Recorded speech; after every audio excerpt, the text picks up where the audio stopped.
Hej,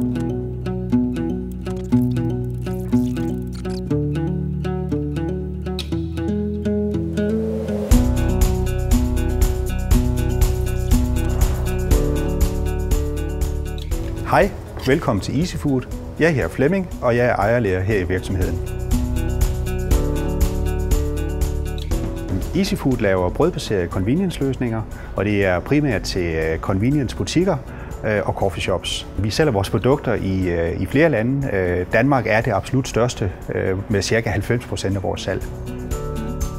Easyfood startede for, det er snart 16 år siden, og tanken var lidt at prøve at lave en virksomhed, som byggede mere på den danske kultur med lav magtdistance og gensidig tillid og en stor grad af fleksibilitet. En kultur, det er jo det, man er og det, man gør. Så når vi siger, at vi arbejder med design, jamen, så skal vi ansætte designere. Når vi siger, at vi vil være internationale, så skal vi ansætte internationale medarbejdere, og sådan fremdeles hele tiden. Vi har i øjeblikket 3 overskrifter, vi arbejder efter. Det er internationalisering, det er digitalisering og det er automatisering. Hvis vi tager digitaliseringen, så er den selvfølgelig rigtig vigtig, fordi det handler hele tiden om at finde ud af, om vi kan gøre tingene mere klogt, end vi gør det i dag.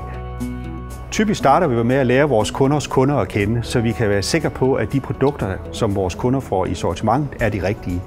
Når vi så har fået produkterne i sortimentet, så kommer vi også ud og hjælper dem med, hvordan de skal sælge det, hvordan de skal sætte det op i montrene osv.